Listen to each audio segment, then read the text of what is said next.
ninguna otra sociedad las produjo en tal número, en tales contextos y en tales materiales. Eso es lo que sí las hace muy particulares.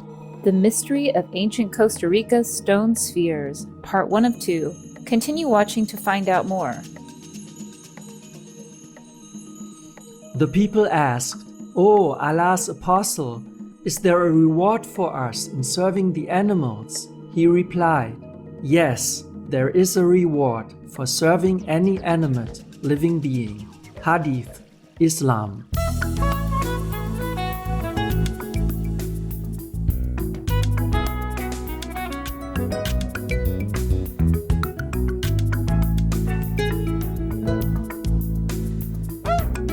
To greet your friends from the Otomi nation, you may say Hayaku, that means hello in the Otomi language. Loving viewers, I am Claudio. The sincere people of the indigenous Otomi nation send you warm greetings and wish you all the best in divine love. Welcome to part 1 of the two-part series, The Mystery of Ancient Costa Rica's Stone Spheres. Across the Diquís Delta and on Isla del Caño of Costa Rica, one may find more than 300 stone balls of various sizes. These fascinating stone spheres, or bolas de piedra in Spanish, are commonly attributed to the extinct Diquís culture and are also sometimes referred to as the Diquís spheres. However, their exact purpose and construction remain largely a mystery. In 2014, they were listed on the United Nations Educational, Scientific and Cultural Organization, or UNESCO, World Heritage List as the pre-Columbian chiefdom settlements with stone spheres of the Diquís. To learn more about these remarkable stone spheres, we are honored to introduce Dr. Francisco Corrales Ulloa, an archaeologist from the History Anthropology Department of the National Museum of Costa Rica. La ubicación de los sitios con esferas de piedra es mayoritariamente en lo que llamamos el Delta del Diquís, que es un área aluvial bastante plana que está entre los ríos Terraba y Sierpe en el sureste del país, en Costa Rica. Y también se han encontrado en otras regiones, pero ahí está la mayor concentración de evidencia. 4 de esos sitios fueron seleccionados como lo que se denomina una serie para postularlos ante la UNESCO como sitios de patrimonio mundial. Dr. Corrales Ulloa speaks of how the stone spheres were discovered. Este lugar donde se ha encontrado la mayor cantidad de esferas fue por muchos años una zona boscosa con muy poca población hasta la década de los años de 1930, cuando la United Fruit Company traslada sus operaciones desde el Caribe hacia el Pacífico y se instala en esa área. Empiezan a encontrar una enorme cantidad de evidencia arqueológica, incluyendo las esferas de piedra. Eso causó un enorme impacto por varias décadas y se pensó que no quedaba mucho. Sin embargo, a partir de la década de los 90, cuando se empiezan a hacer nuevamente investigaciones, encontramos que a pesar del impacto sufrido por el guaquerismo y los trabajos agrícolas, aún quedaban sitios con esferas en su lugar original, y además de las esferas, evidencia de actividades domésticas, depósitos estratificados que llamamos nosotros, que son como acumulaciones que se van dando en el tiempo y que nos permitían acercarnos a la sociedad que habitó ahí y que hizo este artefacto tan particular. Hay un factor muy importante en la planicie esta, y es que hay un proceso de sedimentación muy acentuado que se ha venido dando desde siempre, y hay un efecto secundario de los ciclones o de los huracanes en el Caribe que provocan inundaciones en el lado Pacífico y generan el arrastre de sedimento que se deposita en esta área plana. Esto hizo que en los últimos 500 años, en promedio, haya una capa de 1,5 metros de sedimento cubriendo todo el área. Entonces es hasta que se empiezan los trabajos agrícolas y se hace la canalización que muchas de estas cosas que ya estaban sepultadas por la acción de esos sedimentos salen a la luz. Dr. Corrales Ulloa tells how the stone spheres were shaped. Las esferas de piedra es un artefacto muy particular que rompe un poco la lógica de los demás artefactos, que se inspiran muy claramente en elementos de la naturaleza, en animales o en humanos. Este concepto de la esfericidad es nuevo o es diferente y se vuelve una característica de esos grupos. Hay diversas explicaciones que se han propuesto para su significado, sin embargo, la evidencia es muy limitada. Los primeros que incursionan ahí, como Gil González Dávila y Juan Vázquez de Coronado, y en las leyendas indígenas de los indígenas borucas, que serían los que descendieron de esos grupos, no se guardan alguna referencia específica a las esferas. Entonces le queda a la arqueología tratar de descifrar eso. Entonces ese concepto de esfericidad pudo venir de la imitación de algún elemento de la naturaleza, y pensamos nosotros también de las piedras que redondeaba el río al traerlas desde las tierras altas, las tierras bajas, que algunas son bastante redondas, aunque no perfectas, y que se pudiera ser un elemento de inspiración para empezar a hacer estas esferas. Las esferas de piedra destacan, ¿verdad?, en esta zona por varios factores. Uno, el periodo en que se manufacturan, que es más de 1000 años. Otro es la cantidad. Se tiene un registro de al menos 350 esferas y va aumentando a medida que se hacen nuevos hallazgos o se registran esferas que se habían sacado o se han llevado a otras partes del país o al extranjero. Entonces es una cuenta que no ha terminado. También se hicieron en diferentes tamaños. Las más pequeñas que tenemos registradas miden alrededor de 7 centímetros de diámetro y la más grande mide 2,66 metros de diámetro, aunque el tamaño promedio andará por ahí de 1 metro. También tenemos diferentes acabados. Hay esferas muy bien hechas, muy perfectas, que además son muy pulidas, y hay otras que son más toscas, que todavía están como en una etapa inicial del picado que se hacía a la piedra para darle la esfericidad. As Dr. Francisco Corrales Ulloa explains, the stones were made of numerous different materials. Some come from a coastal mountain region close to the sites, the Diquís Delta. Esa cordillera en buena parte tiene una formación kárstica o de piedra caliza, pero irrumpiendo, ¿verdad?, en esa formación hay unas intrusiones de material ígneo. Entonces de este tipo de rocas es que se extraían los bloques, como rocas que se trabajaban para dar la esfericidad al artefacto. Y el otro elemento importante que tenemos con las esferas es la diversidad de contextos, ¿verdad? Hemos encontrado grupos de esferas como en zonas planas al centro de los asentamientos con diferentes configuraciones, y también tenemos esferas enfrente de lo que serían casas principales, como señalando el rango y la importancia de quienes ahí vivían.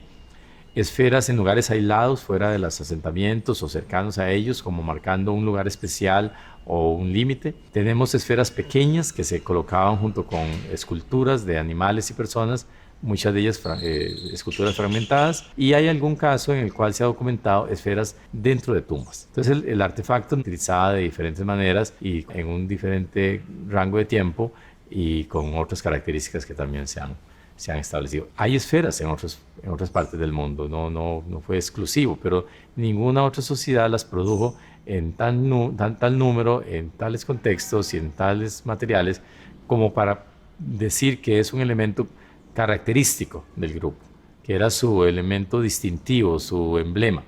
Entonces eso es lo que sí las hace muy particulares. Some of the spheres were arranged to form lines, circles, or triangles. Researchers ask themselves why the people would go through all the effort to create such elaborate and unique stonework. There are many theories. Some people believe they came from Atlantis or were created by visiting extraterrestrials. Local legends hold that the rock was softened by the powerful magic of the ancient natives. Si querés nos acercamos a alguna de estas, aquí se ve el contraste. La huella que deja el trabajo, ¿verdad? Tienes un artefacto que pica y va dejando todas estas cicatrices, por decirlo así, que un artefacto moderno no lo produce. Tendría alguien que venir y replicar el proceso, que todavía no está bien claro de cómo lograba incluso la esfericidad, para poder que quede igual. Si ya se usa un artefacto de metal, por ejemplo, ya el picoteo es diferente, la marca es diferente. Y el artesano lo hizo para un programa del Discovery Channel que estaban como tratando de desmitificar mitos, ¿verdad? Ideas. Y él hizo las herramientas y hizo una esfera de piedra, y una que está ahí es una réplica que él hizo. De las preguntas más frecuentes, ¿cómo las hacían?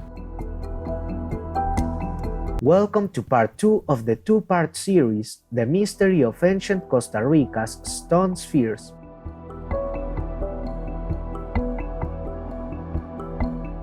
The stone spheres of Costa Rica are commonly attributed to the extinct Diquís culture, hence are also sometimes referred to as the Diquís spheres. They are considered the best-known stone sculptors of the Istmo Colombian area of Central America, yet remain a mystery. Today, we are again honored to have Dr. Francisco Corrales Ulloa, an archaeologist from the Anthropology and History Department of the National Museum of Costa Rica, to share with us his studies of the stone spheres. Nosotros con los estudios que hemos venido haciendo mostramos fehacientemente de que los grupos indígenas que habitaron la zona por un largo de tiempo hicieron las esferas. Hemos tenido la oportunidad en las excavaciones que hemos realizado de, por ejemplo, encontrar herramientas que se utilizaron para manufacturarlas, para picar la piedra y empezar a dar la forma redondeada, y hemos registrado sus diferentes usos. Entonces es evidente que tenían la capacidad de hacer ese tipo de obras, la tecnología suficiente, y que lo asociaban a su cosmovisión, a sus concepciones religiosas. Pues muchas de ellas no las sabemos, pero por los contextos en que las encontramos, evidentemente tenían una función social, pero también simbólica. Apart from the unique stone spheres in Costa Rica, Dr. Corrales Ulloa explains that other, different rounded stones have been located on our planet. Sí, hay esferas en muchos lados. Estamos constantemente oyendo de que apareció una esfera, por ejemplo, en Bosnia, Herzegovina, pero que parece una roca redondeada, no se ha expuesto totalmente, pero no pareciera ser como estas. En México hay formaciones naturales que generan también piedras redondeadas. En el mundo olmeca hay al menos el registro de una esfera. Los aztecas representaban el juego de pelota, la bola de hule, también en piedra. Pero lo importante es estos otros elementos, esa producción, diríamos, masiva por largo tiempo y tan variada, y también las esferas en su manufactura, cuando uno las observa, reflejan el trabajo humano. No son producto de la naturaleza, sino que hay una intencionalidad de producirlas, y es un elemento distintivo, y ese tal vez es el elemento más importante que las distingue de esas otras. No, esta es la sociedad que hacía esferas y las tomaba como su presentación ante los demás. Those who take hemp, meat, fish, and wine will go to hell in spite of all their fasts, pilgrimages, and numerous pious deeds. Satguru Kabir Sahib Ji, vegetarian. Kind viewers, we'll pause for a brief message and be right back here on Supreme Master Television.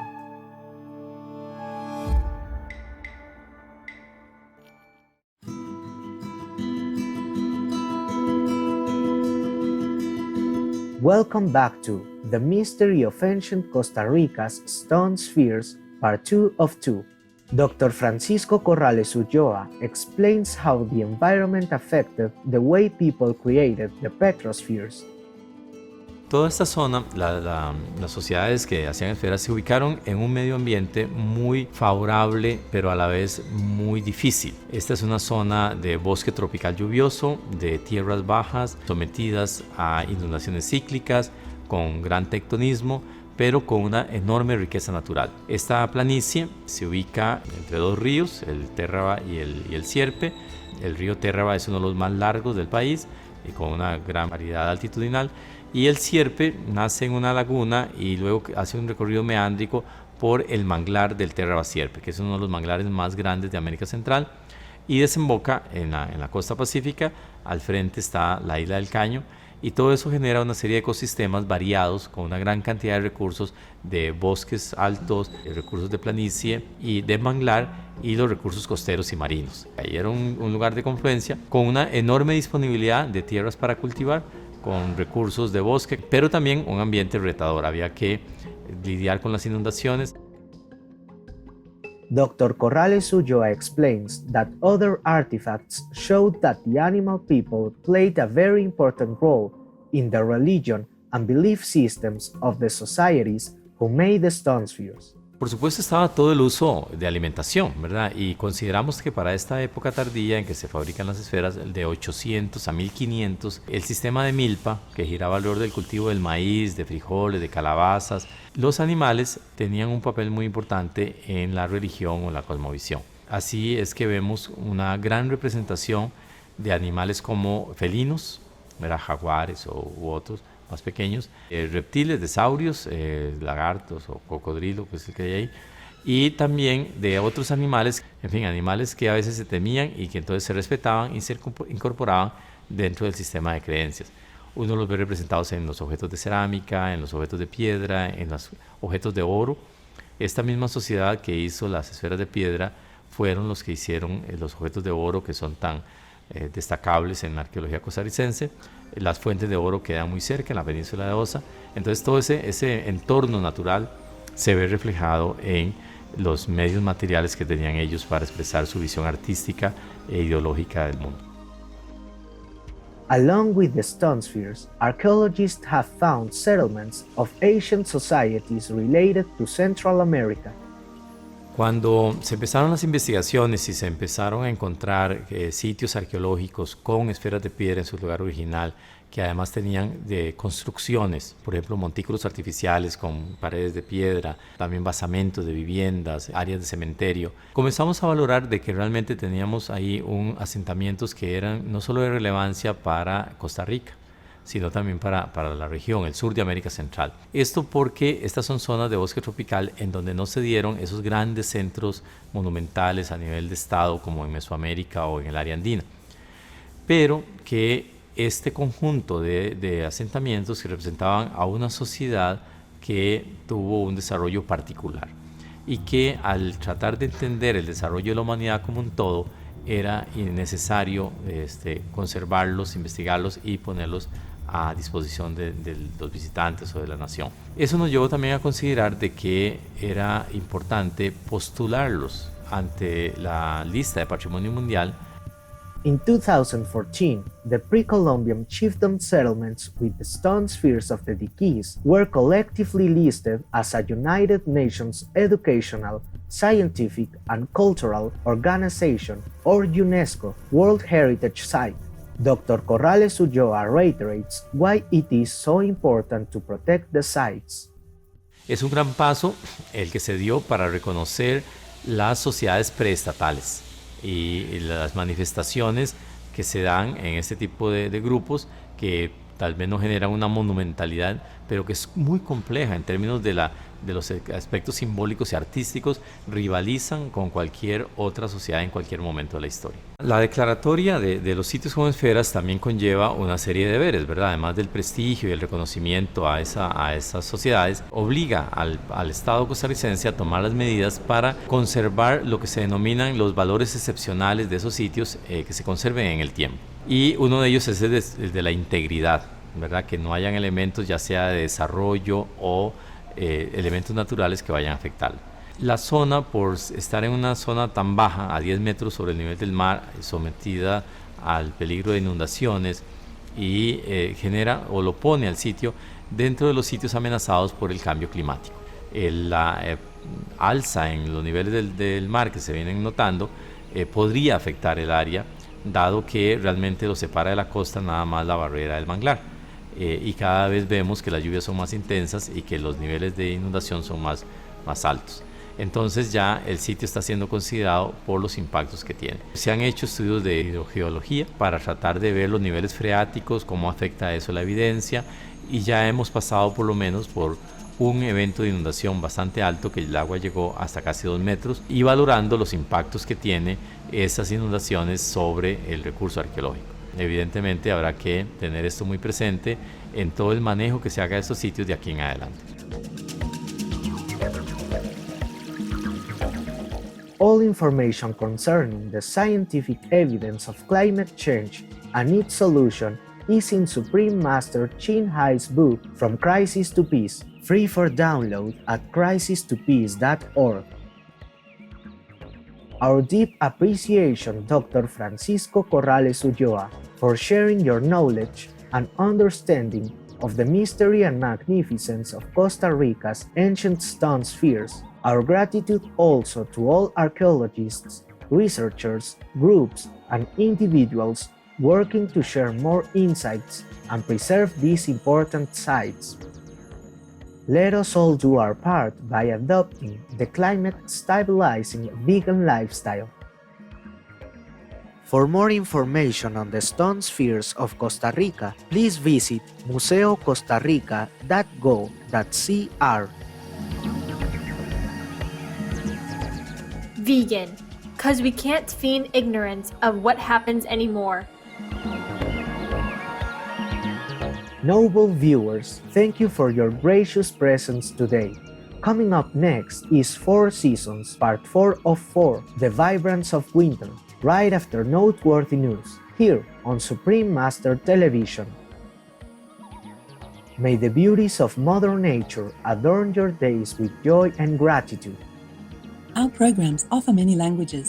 Please visit suprememastertv.com/schedule and suprememastertv.com/WAU. Nos programmes offrent plusieurs langues. Veuillez visiter suprememastertv.com/schedule et suprememastertv.com/WAU. Nuestros programas ofrecen varios idiomas. Visiten suprememastertv.com/schedule y suprememastertv.com/WAU. Τα προγράμματά μας προσφέρονται σε πολλές γλώσσες. Παρακαλούμε δείτε suprememastertv.com/schedule και suprememastertv.com/WAU.